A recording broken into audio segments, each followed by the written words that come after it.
మొన్న జరిగిన సంఘటన చేవెళ్ళ ఆలూరు దగ్గర జరిగిన సంఘటన చాలా బాధాకరం. 19 మంది కుటుంబ సభ్యులు మరణించడం, అందులో ఒకటే కుటుంబానికి సంబంధించిన 3 అక్కజనులు మరణించడం చాలా బాధాకరం.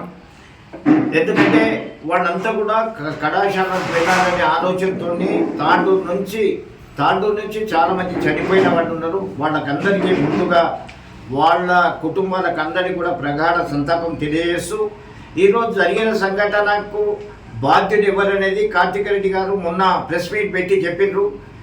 కేవలం భారతీయ జనతా పార్టీని టార్గెట్ చేసి, ఎంపీ గారిని టార్గెట్ చేసి మాట్లాడటం చాలా బాధాకరం.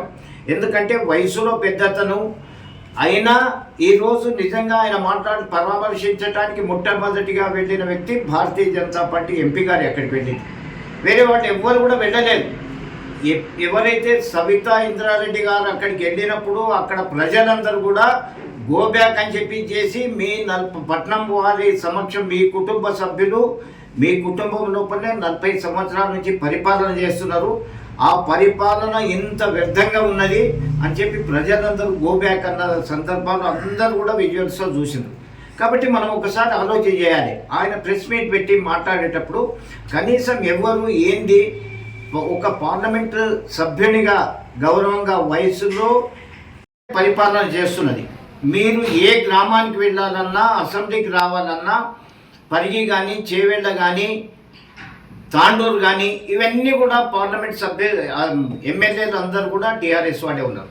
ఎవరు కూడా పట్టించుకోలేదు. వాళ్ళందరూ కూడా మళ్ళీ వాళ్ళ అసెంబ్లీలకు సంబంధించిన గ్రామాలకు వెళ్ళేటప్పుడు అదే దానిన రావాలి, కానీ వాళ్ళు ఎవరు పట్టించుకోకుండా ఈరోజు చనిపోయిందనే ఉద్దేశంతో యాక్సిడెంట్ జరిగితే నిజంగా బాధ లేకుండా దీన్ని రాజకీయ లబ్ధి పొందటానికి కేటీఆర్ దగ్గర, కేసీఆర్ దగ్గర క్రెడిట్ తగ్గించుకోవడానికి కార్తిక్ రెడ్డి ఏదైతే చేస్తున్నాడో అదైతే కూడా వాస్తవం కూడా చాలా తప్పు.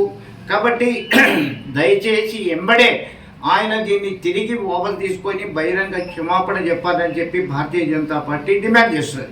కాబట్టి మనం ఒక్కసారి ఆలోచన చేయాలి, ప్రజల గురించి ఆలోచన చేయాలి, అభివృద్ధి గురించి ఆలోచన చేయాలి.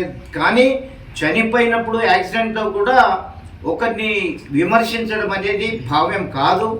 ఆయన అసలు అట్లా మాట్లాడటం చాలా తప్పు అని చెప్పి ఈ సందర్భంగా తెలియజేస్తున్నాను.